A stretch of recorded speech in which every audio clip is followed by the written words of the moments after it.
Swear I won't forget this, why do I regret this? In my mind reckless, thoughts are feeling endless. Sitting up I'm breathless, anxiety's infectious. I feel so defenseless, betrayed and embarrassed. I hate being open, I hate being broken. I feel like an ocean filled up with emotion. Anger ain't a potion, rub it on like lotion. I can feel it soaking, reopen, the scars have awoken. I can't move on till I let go. I feel so lost, never at home. Need to be strong, every breath hold. Cause I can't move on till I let go. I can't move on till I let go. I feel so lost, never at home. Need to be strong, every breath hold. Cause I can't move on till I let go.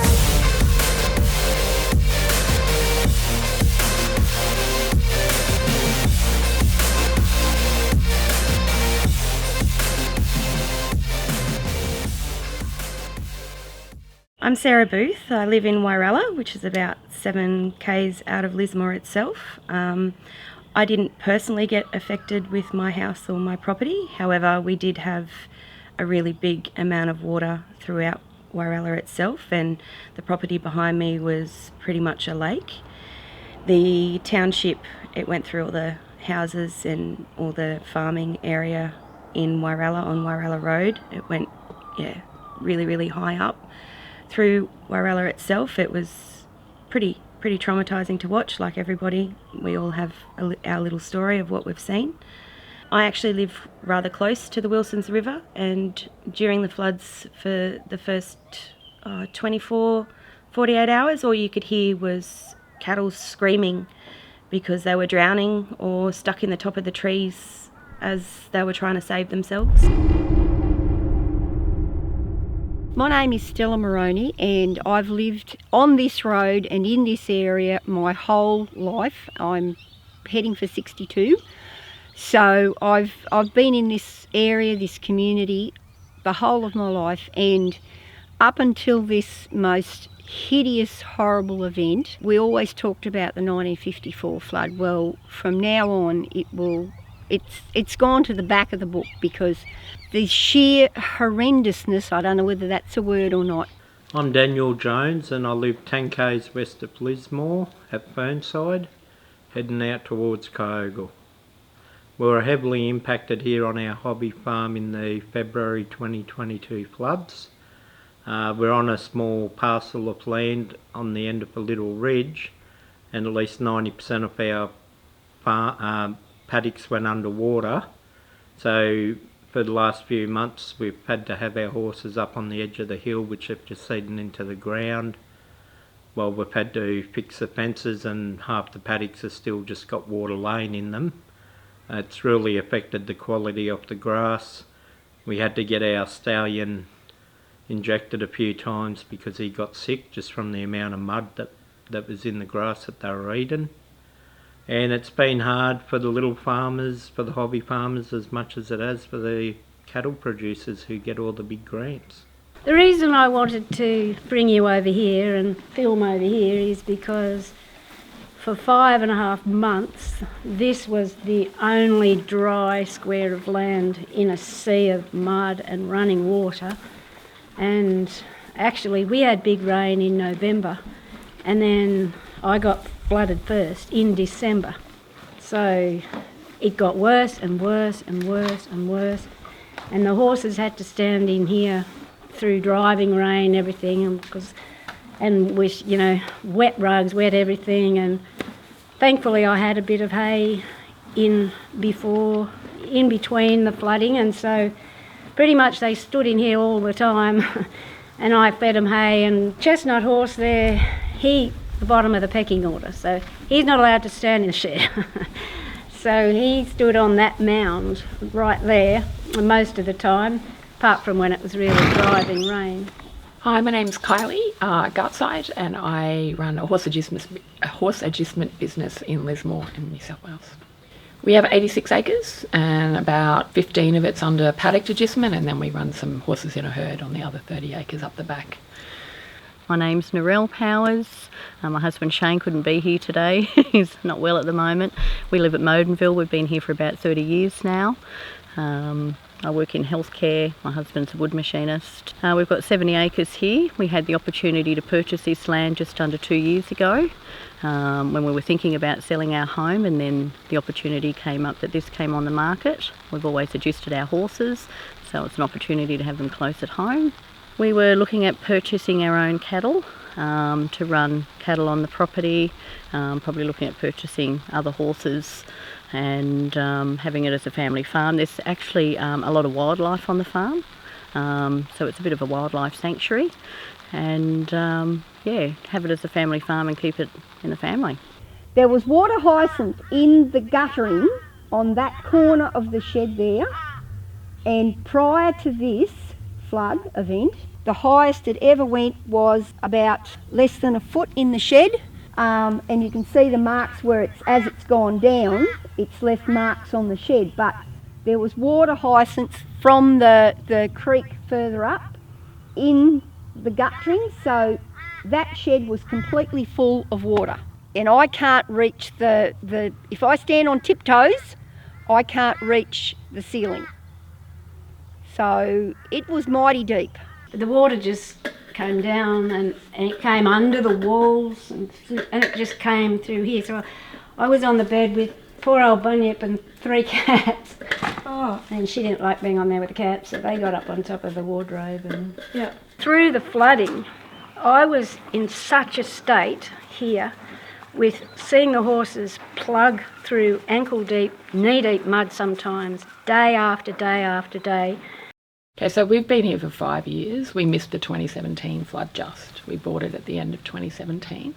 But we spoke to all the neighbours and we knew where the water got to. And it was halfway up the paddocks that you'll probably shoot images of. This flood engulfed those paddocks entirely to the point I had to evacuate all of the horses. It took all the stables and everything. And it's riverine flooding, but it's slow and creeping predominantly.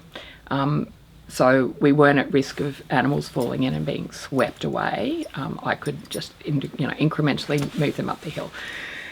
The difference on this one was forecasting. So I have a business in town as well, which has never before flooded. It was outside the flood zone, apparently. It didn't flood in 74 and it didn't flood in 17. It has never flooded, and it went to the ceiling. I have heard anecdotally that a lot of the rain gauges have been out of action for years, and I know council applied for funding and it was knocked back, but even if they got that funding, they don't move quick. Nothing moves quick enough to have got those repaired. That's critical life-saving infrastructure, and it should not be out of order. If we'd had correct information, I could have offered my higher ground in the drought. I had another 13 horses here. I mean, in the fires, I had another 13 horses here evacuated from Nimbin and surrounding areas. If we'd had that warning, I could have had people on the hill. We live on Flood Reserve Road. We back onto Crown land specifically for the use of evacuation in floods. There was not a single horse or small animal owner on that block. There were graziers that had 300-400 head up there. There's yards up there. If we'd known, people could have moved, people in Woodburn and Corokai who lost their entire herd could have moved them, but we didn't know. We weren't aware what was happening at the time. A neighbour came running down to the door to say got huge problems happening at the farm, that there was some cattle standing on an area of ground that was about to drop. Yeah. And they said, yeah, you've got huge landslides down there. Yeah. We weren't prepared to see what we saw. We've got a lot of close neighbours that line the whole of Funnel Drive actually line our laneway, which is 533 metres in length, and our laneway is 30 metres wide, and if we have another event, these homes are at risk. It was pretty horrific. So as a community member, I noted that these smaller hobby farmers and farmers needed assistance, needed someone to be their voice. The property behind me, it used to contain about 50 head of cattle. There's currently 2 sitting in that paddock. The water that rose in that paddock only showed a few of the top of the power lines through it, so that's how high the water went through there. The water came up to the bottom of our shed, and generally speaking, every other flood it's been a quarter, maybe halfway up the back of our hill. So the water obviously was quite high. I went for a drive to Casino Beef Week, and we took a route out there that you could see farmers and see their property. These cattle and horses were standing in sludge, mud. It wasn't nice to see, and then to top that off, you could see that they were losing their weight. Some of the bones were sticking that you would not normally have seen in this area. We've been at this for 40 years and we're back to square one again. So with the 40 years that you've worked on this, how much do you think that you lost over just those 2 major catastrophic floods? We lost we've kept our house and it's on a separate block, and we were very fortunate, and I do not under any circumstances say that my loss is worse than people that have lost their homes, because a lot of people have lost their homes, they've lost family, they've been displaced. For me and our family, the loss of the cattle, the 90 head that went and the 24 that came home, it's still raw. You still wonder what you could have done differently. It will always be there. As you can see, so the flood's taken this shed out, and we've been able to scavenge some of the timber that got caught in fences, but a vast majority ended up downstream. Whenever we've replaced that post, we've kept it at the exact same height and spot, because we know that post is the same height as the bridge, so we know how long we got until the bridge goes under. We didn't lose any animals. Thankfully, we live on the premises, so we were able to move all of the registered horses that are not ours to higher ground. But we lost all of our paddock feed, all of the paddocks I had rested for winter, that we either graze or turn into hay, fencing, roading, wildlife. We found some injured and dead wildlife. Rescued a couple of koalas, one out of our canoe that was in front of the house that got in there in the middle of the night and it was full of water, so we managed to get him out. Pulled another one off the road. So yeah, predominantly infrastructure, not animals or people. So we tried to move the cattle off as much as we could safely, had a walk down around the farm to make sure that there was no other cattle had been injured, and walked around to see if we had any other landslides, which we do have occurring on the other side of the farm. And as we walked down around to the bottom of the landslide that was occurring, we watched it all come down like a big mudslide. Took out our dam, took out our avocado orchard, took out the fence lines. Yes, so and it's still shifting now. Sure. Taken out a major boundary fencing. We're not able to put that back in as yet. From there, I decided to have a look into what assistance is available for hobby farmers and smaller farmers out there. I was surprised to come back that there wasn't much available at all.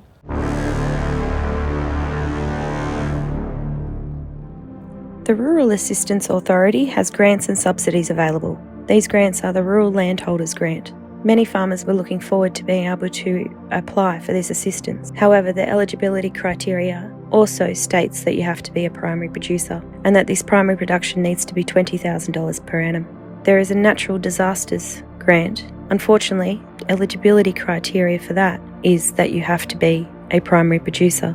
Then there is the Natural Disaster Transport Subsidy to be able to get donated fodder to our local farmers. Unfortunately, each truck has to be able to provide 3 farms of those that are primary producers This does not apply to smaller farmers or hobby farmers who don't make the primary production status. These grants and subsidies available are for primary producers. Our smaller farmers and our hobby farmers have been forgotten. They have also sustained damage. It's not just primary producers that hold up our farming industry, is it? No, it's people tend in the cities and in government, they tend to diminish the importance of small people. There's lots and lots of small people that have little micro industries. The biggest trouble with all of us is accessing the financial aid that is supposed to be out there for us.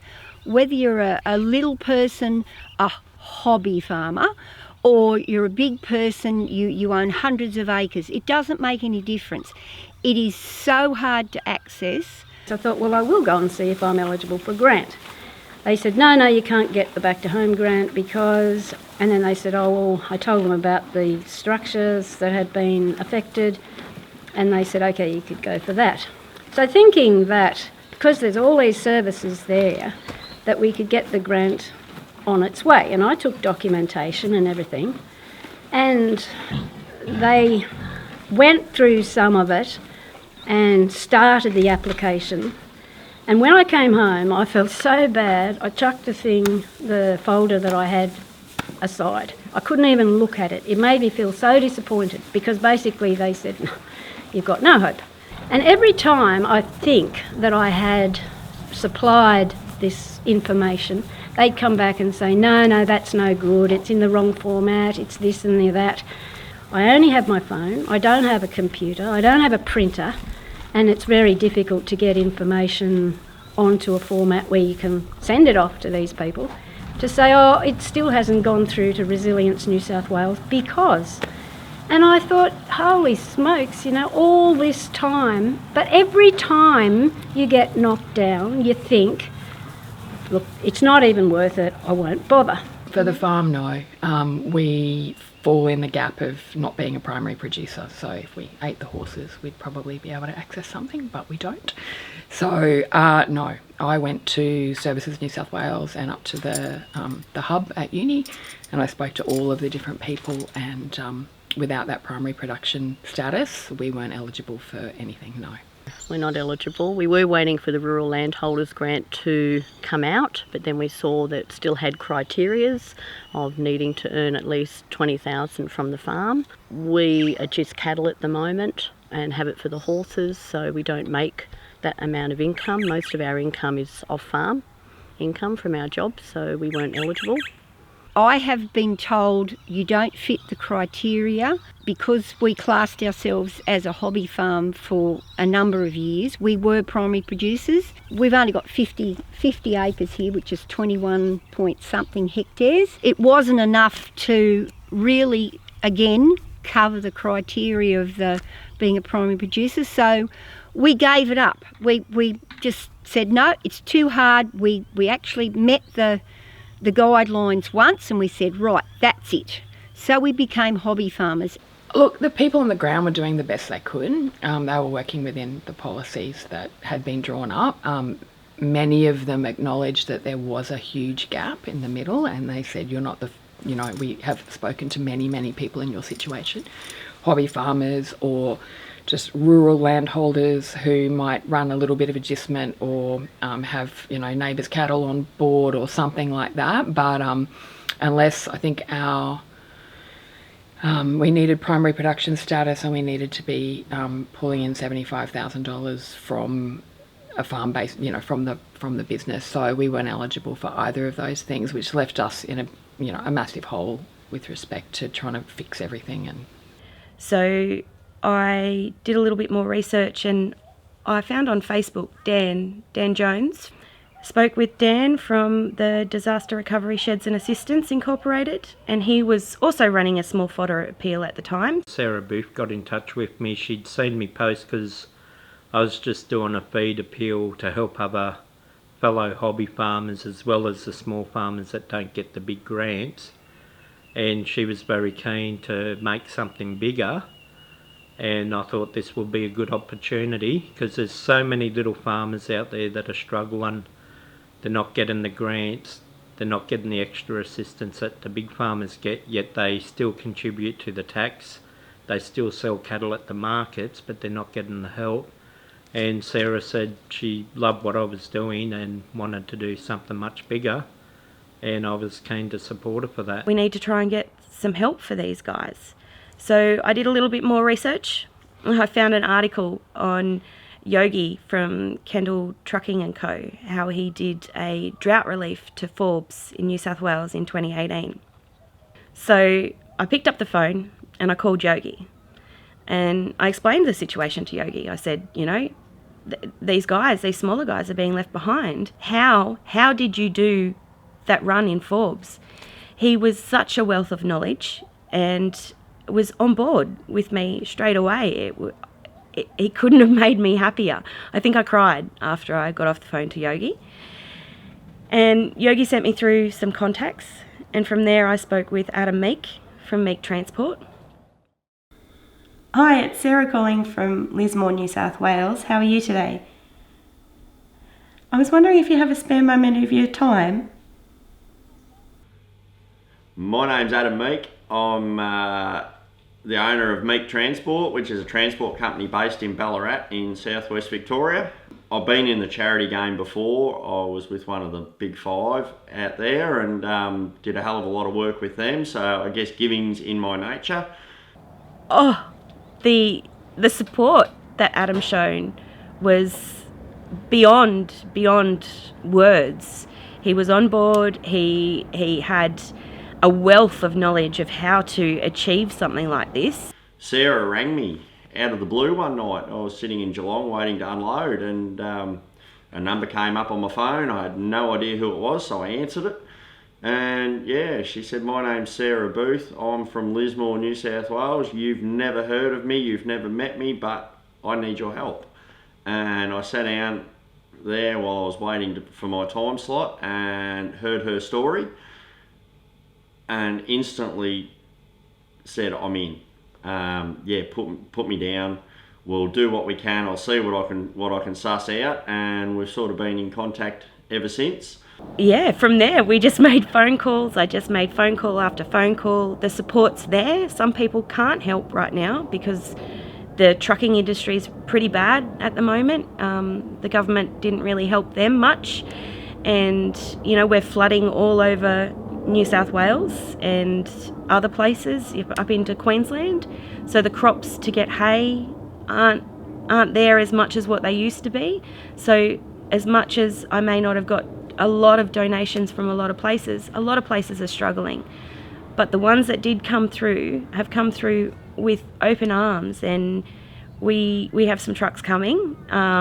We've had some pretty decent donations of monetary value. We're purchasing through our local community, so we're purchasing through those places that have been flood affected and that lost all their stock in their shops. Yeah, I couldn't be prouder for what these Aussies, these general Aussies, have just come forward to supply. It's been such a heartwarming experience to be a voice and to speak for these guys and get some assistance. It might not be huge, but it's assistance, and hopefully we can make some traction with this and get these guys some more help.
G'day everyone, Adam here, up here in beautiful sunny Lismore. It's all go here this morning. We've got trucks getting unloaded, we've got stock on the ground, hay over there ready to go. We'll take us a bit of a tour. Over here, we've got all our little squares. A few hundred sitting over there. We've got the rest of Arnie's stuff being unloaded here that Kylie and Arnie organised to bring up. Big thanks to the people that chipped in for that.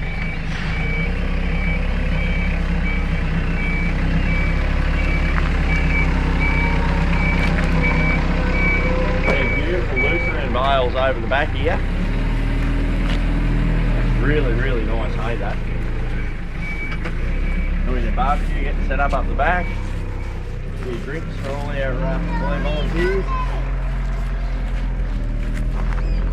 More stuff here, bit of horse stuff, bit of chook food, bit of cow food. There's some Norco stuff, Barristock.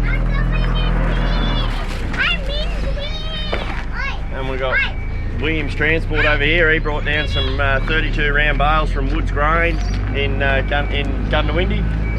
He got in late last night too. And they're all stacked up the other side of the truck there that we saw before.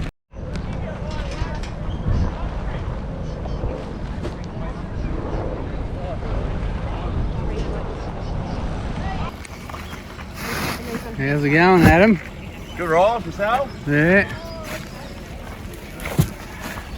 I'm keeping you busy? Mate, we're flat out. That's unbelievable. Making a lot of people happy, eh? I hope so. I certainly hope so.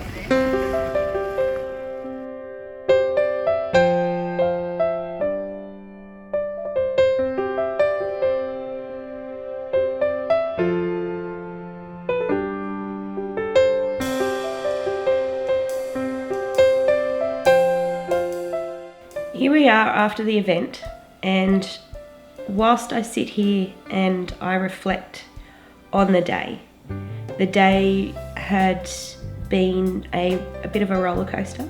There was many emotions being felt by not only myself and the volunteers around, but also the community members that came in, our smaller hobby farmers and farmers needing assistance. The gratitude was phenomenal. It was such a heartwarming experience to be able to provide these people with such a little bit of relief. And in the grand scheme of things, what I provided was quite a small amount realistically. However, that small amount helped them in ways that I can't even explain. I've been involved in many of these things over the years, and yesterday it absolutely took my breath away. I've had some people that I've chatted with, and they were just so appreciative that they haven't been forgotten for a change. Because whether it's drought or flood, the small farmers with like 30 head or the hobby farmers have always been left out. It's just eased their burden financially, and it's improving the welfare of their stock to help supplement their feed through such a wet winter. And they're just so appreciative of this assistance. And they didn't have to beg for it, that, you know, they just accepted help that was given. It just really warms my heart to be able to help these poor hobby farmers and smaller farmers that are in such a desperate need. And unfortunately, what we achieved yesterday was only a drop in the ocean.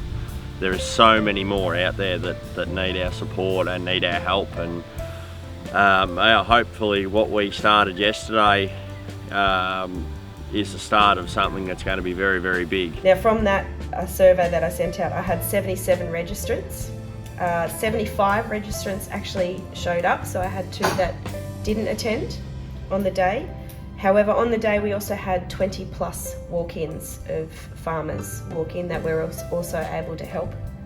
So I did a little handout that there's a little pie graph on there, and it shows that majority of the applicants, so 43 in total, came from Lismore. 24, which was the next one, came from Richmond Valley. 6 from Kyogle, 2 from Clarence Valley, 1 from Byron and 1 from Tweed. So that's the local district that we helped. Just keep in mind that 77 registrations didn't even touch the surface. So of those farmers registered, you can see that 80% of them had cattle and over 60% had horses, and then it flows on from there. Most had a combination, but yeah, you can see the difference there. And I'm very proud of Sarah Booth, what she's created. I'm sure that with someone like Sarah in charge, how much of a go-getter she is, I'm sure that she's going to achieve very, very big things.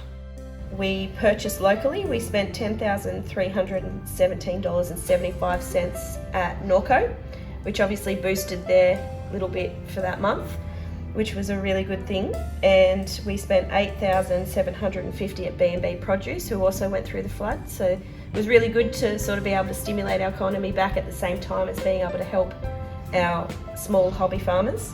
On the day, we had 22 tonnes of mixed feed that came from Deklan Transport. Now they're located in Victoria, and they didn't ask for a cent to bring up the donations, so that was a free truck. We ended up getting around 16 tonne of mixed feed locally. There were 32 big rounds of hay donated from Woods Grain at Goondiwindi, and Williams Transport brought that up.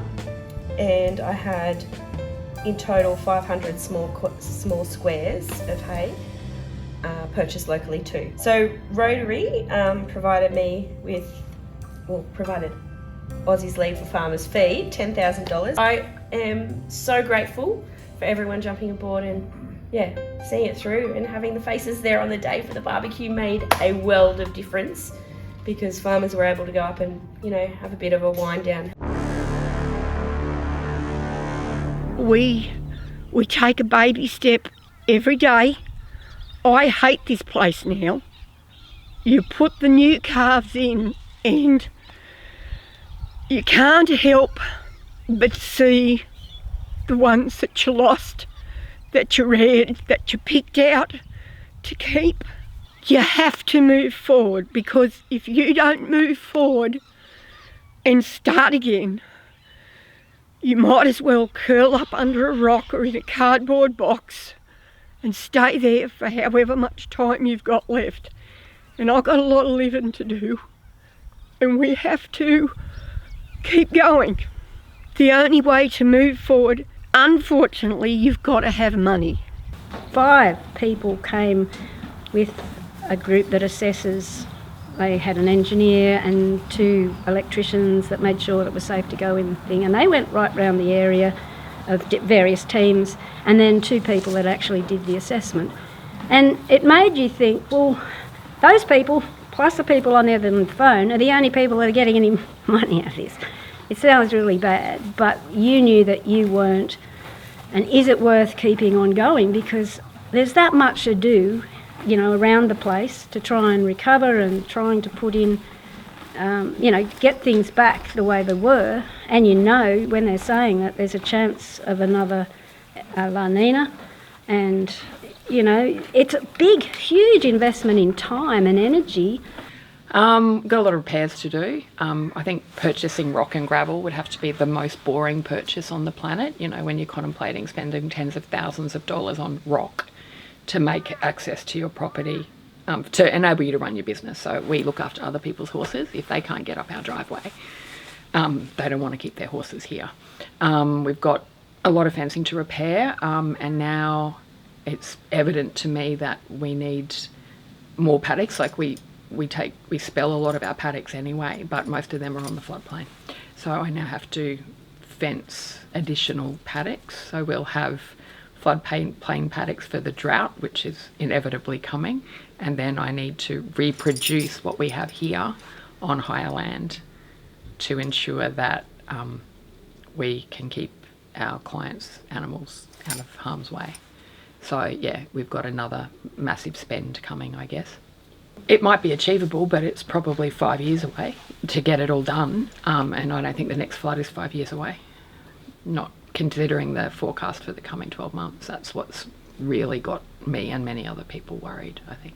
And if we can just have the help we need now, then we won't be coming looking for disaster relief. You know, if we can plan and we know and we can get assistance to ready ourselves, then I think the strain and the trauma and the mental health issues that so many people have faced would be less. We've had a geotech engineer out who said that we could probably fix a problem with some gabion walls. You know, that's a lot of money. We don't have that kind of money. We've had the local excavator, Jeff McGrath, who lives up the road, come and have a look. He said it's probably going to be the next drought before he gets on there with any machinery, otherwise he's at risk of losing his machinery.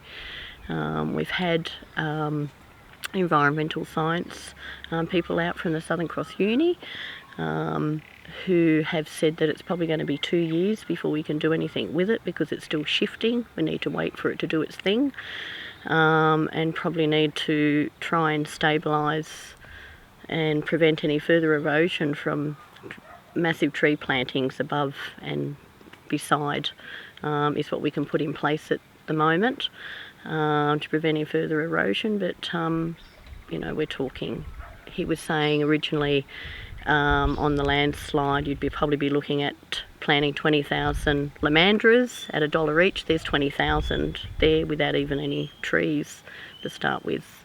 The bottom line is we have enough money for next month's bills, I hope. We are trying to get this generator over here fixed. We purchased it for almost $15,000. Now, if we can't get that back and running, there's no way without grant money we can start again properly, because this property doesn't have any power. And we need the generator to run the lights in the shed, to heat the water, to clean the machines, mix up powdered milk when there's not enough powdered milk so they get a warm drink when it's cold. So for us to access the grant is so important, and I'm not diminishing any of the help that we have had.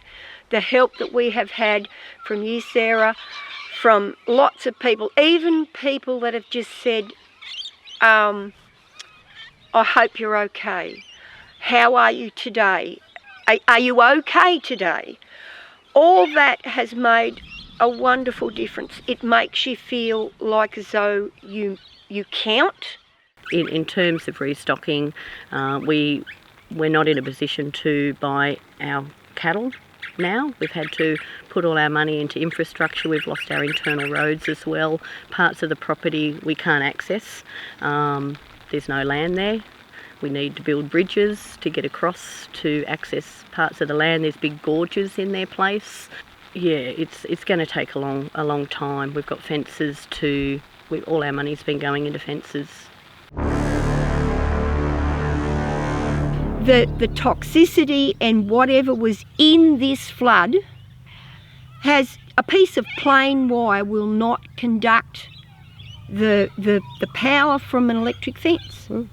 We're going to have to put new wire in. So even though we saved it, we put it back up, it won't take the current. I don't know why, but now that's another expense that we have to go through, and we've got to put new fencing up.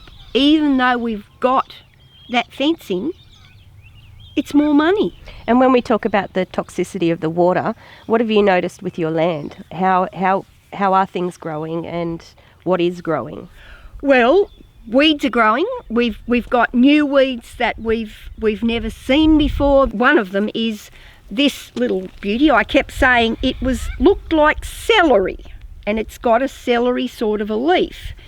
And it turns out it is a small-leafed celery buttercup.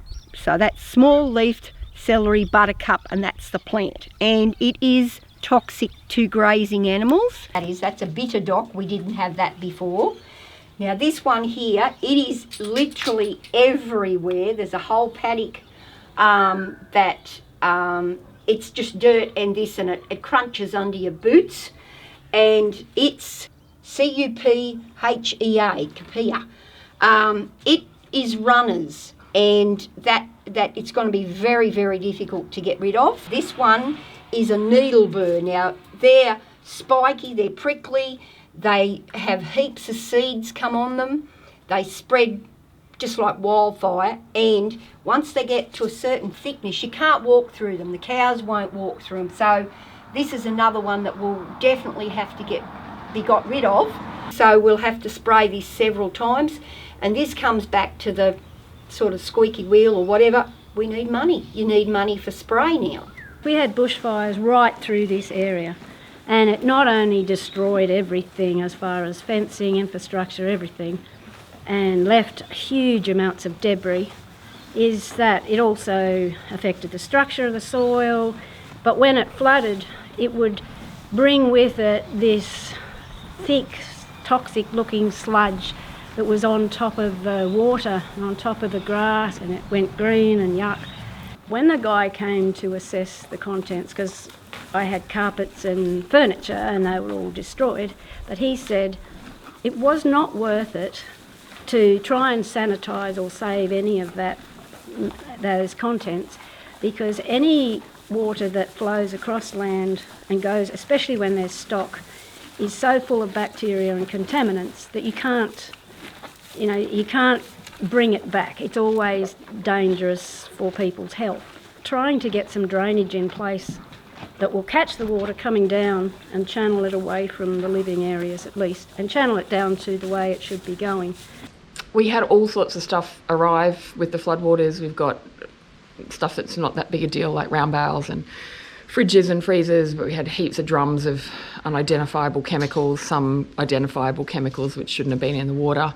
Our dogs developed lesions all over their bellies, and when we went and got vet advice, they said it was chemical burns from them being in the floodwaters, because all of the chemical and petroleum and stuff floats on the surface. We still haven't moved some of what we've moved what we can, but the ground's still too wet to get tractors in to pull the round bales and stuff out. I think we'll be finding it for years to come. So some devastating for the environment. The rivers, I don't know how it's going to rebound from this, but we'll see what happens.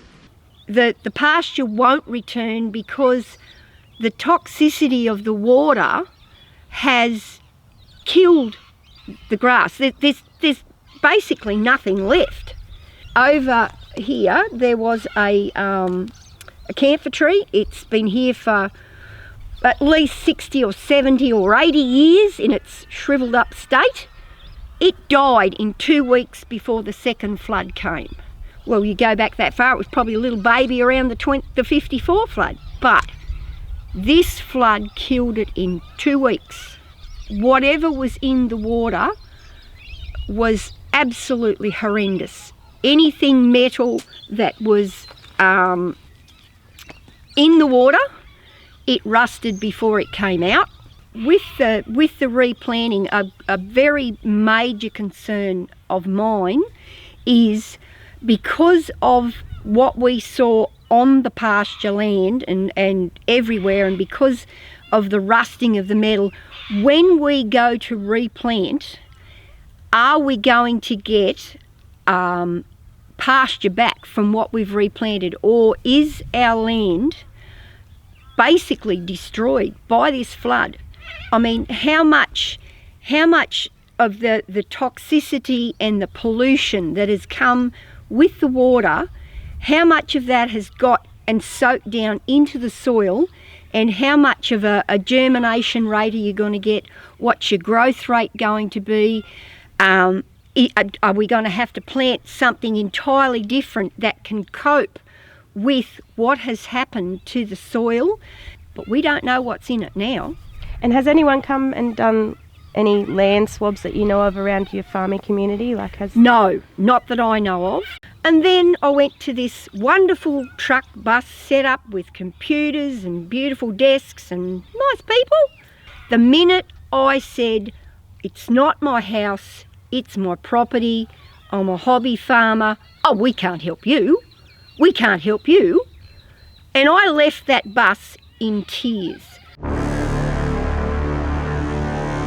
the state government has given rate relief for residents, but only if you have a grant approved. I mean, that alone would have made it easy. Yes, you get the basic rate relief of the area, of the land parcel, but you still have to pay for waste removal, which we don't have, sewerage setup, which we don't have because we're a rural area. You still have to pay that much, but even so, you can't even get that relief if you don't get a grant. And getting rate relief would help. At the moment there's uncertainty. Some people are on farms are getting it, some aren't, some are getting it halved. But given a lot of people have got to fix expenses and pay for extra fodder to get through winter, if they could waive all our rates, we can use that for extra feed, worming paste and other supplements for our animals and for their welfare. So as a hobby farmer too, you still pay land tax, don't you? We pay rates on the land, and this is another thing. They say we'll get a rate cut. Now, I've been to 3 different places. Last Friday I went to the council. No, you can't go there. I went to Services New South Wales. Oh no, we don't do it here. You've got to ring a 1300 number, and we still won't know whether or not we have to pay the rates on our property. That's not serviceable. That's not serviceable, that we're not basically using, because we've got to jump through hoops. We've got to fill the criteria. We've got to pass the test, and it's just one more thing that it pushes you down, and you don't need that. We need as much ease and help as we can possibly get. We just got a rates bill. It's a few $1,000. The one bit of assistance I was given when I went to the hub was that there is a rates rebate available. I'm still gathering, but I need all of my previous rates notices. We'd taken all of our paperwork into my office in town in anticipation to see the accountant on the Thursday after the flood. So we have no paperwork. Everything is to be dug up in a few hundred years somewhere else. So I need to just get the records from council, and I will attempt to apply for that.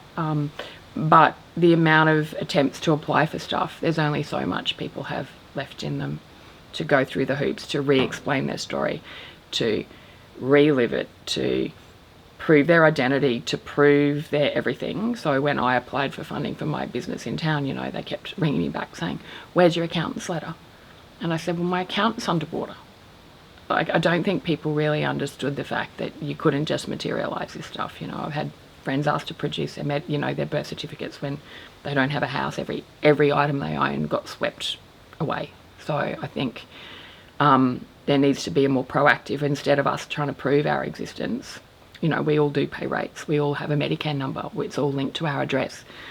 It shouldn't be as difficult as us having to trawl through, and we've got elderly neighbours and people who aren't particularly mobile, who can't, and the concept of applying online on your phone or on your computer, they're just not able to do that. There needs to be teams going door to door.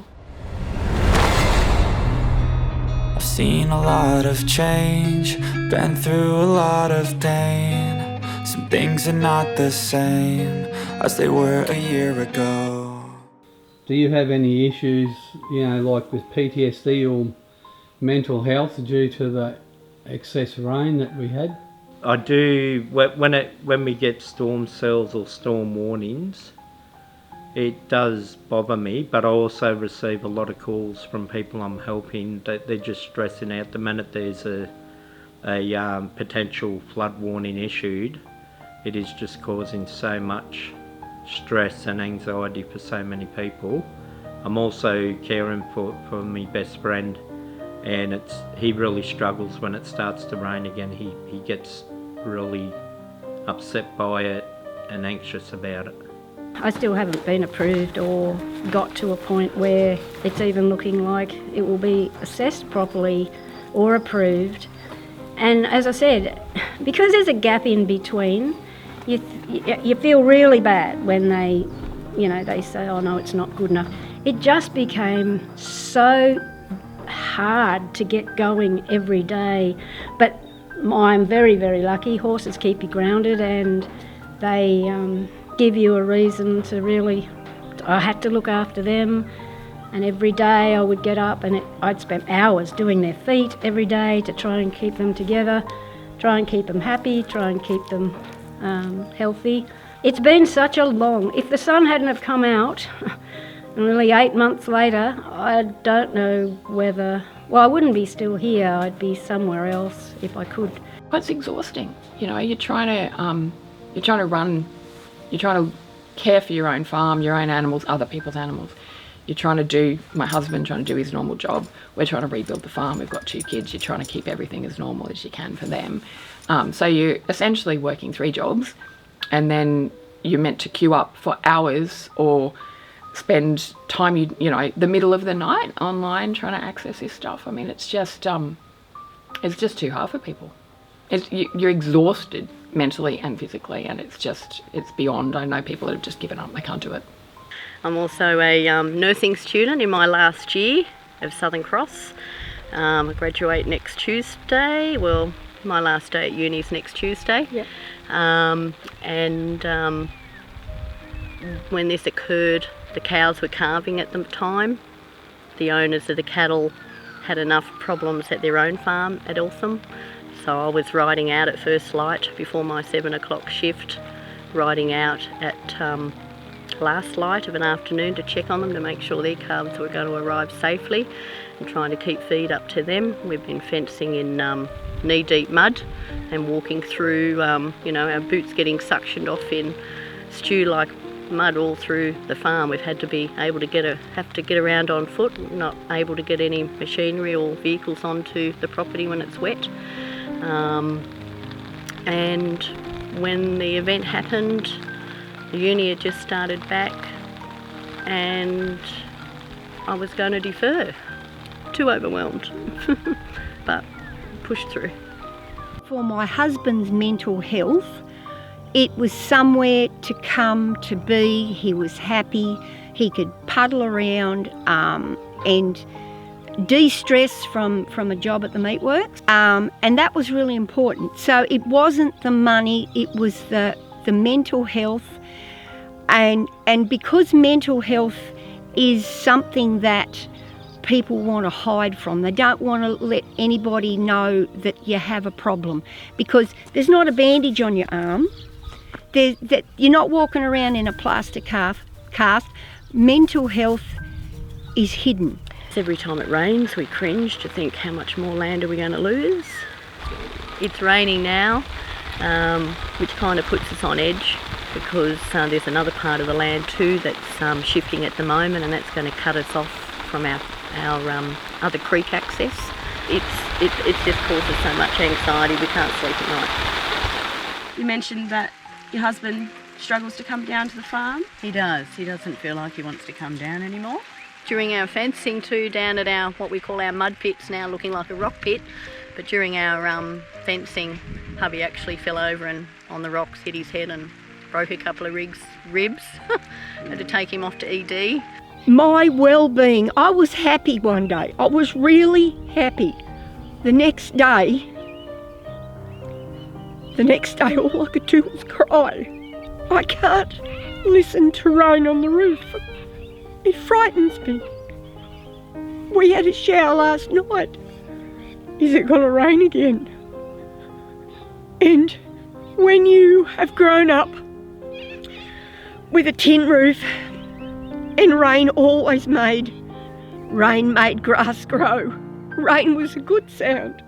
Now it frightens you and you're anxious and you pace the house and you look out the door and you pray to God, if there is a God, that he won't do what he did to us. You know that you can't start again. We're starting again. We have to start again. But I don't think I could ever start again after this. It's too hard. It's just too hard. I've suffered from mental health in the past, and every time coming out of that mental health situation with the help of psychologists and counsellors, once you actually eliminate the reason for that mental health, the actual mental health component becomes bearable and it becomes easier to manage. After talking with Stella, I am absolutely bewildered that the government has made accessing these assistance so hard that it actually triggers mental health. So can I ask, do you think that if you were able to meet these grants that are out there and they weren't so challenging and you were able to access that aid, that mental health would diminish a little bit? It would improve a great deal. People thought they were prepared. They weren't, because everything's just gone. The community it's trying to rally, but it's broken. It's broken, and its heart is broken as well. But what do horses do for people? Oh, look, I have so many. Look, equine assisted therapy, equine assisted learning is a whole other thing. But the people that we have that we look after their horses, their family, their everything. So they need help too. They need help too. And if those horses are kept well and accessible to those people, their mental health, I've got one client who's in his 80s who's not well, and it is the highlight of his week or fortnight when he gets out here. I've actually floated the horse to him in Alstonville so he can see it. Yeah, it makes all the difference to the people that have them, and even people who don't have them. RDA, all of the people who access have horses in their lives, and donkeys and sheep and goats, and there's all sorts of people pick their animal, or their animal picks them. I don't know which it is, but access and knowing those animals are safe, that's up there with knowing your family is safe.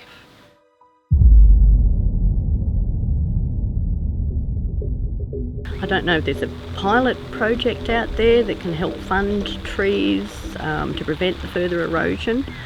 We have notified council of the erosion and the impact that it could have on these homes, but because it's on private land, they don't seem too interested. They need to understand that not every landowner can meet the requirements that they currently set for the round of relief that came out after the floods. And believe me, I'm grateful for the people that could access it, and they're very grateful, but there was a massive hole, I think. So I think that needs to be looked at for next time round, but preemptory, not reactive. We need to know before it happens that it's coming. I'm calling for a leader of some political party, some leader of our government, to make a change, to stand up for these guys' mental health, eliminate some of the issues. Don't forget, the last couple of years have been extremely hard on everybody around Australia. From lockdowns to vaccines to being scared of getting a virus, to now having to go through, in the Northern Rivers, the most catastrophic flood ever recorded on history. And you make the assistance so hard for them to achieve, so hard for them to get. Please, stand up and say enough is enough. Let's give back to these people that support us, because at the end of the day, we support you helping us.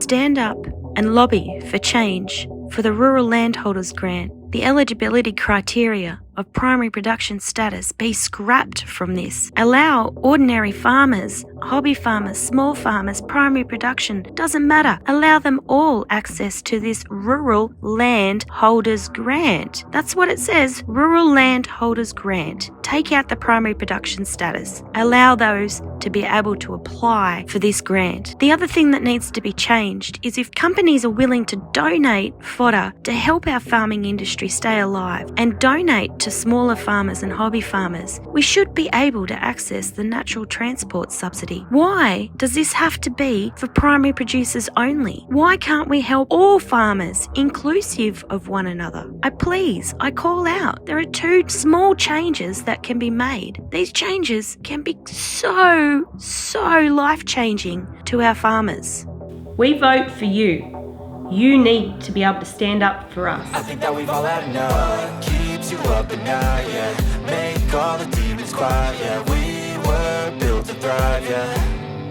I think that we've all had enough. Yeah, I think that we've all had enough. Sick of dealing with the old plan. They know that we're calling it wrong. You got me like, oh yeah. I think that we've all had enough. Sick of dealing with the old plan. They know that we're calling it wrong. I think that we've all had enough. Sick of dealing with the old plan. They know that we're calling it wrong. You got me like, oh yeah. I think that we've all had enough. Sick of dealing with the old plan. They know that we're calling it wrong. We were built to thrive, yeah. I think that we've all had enough. Keeps you up at night, yeah. Make all the demons quiet, yeah. We were built to thrive, yeah.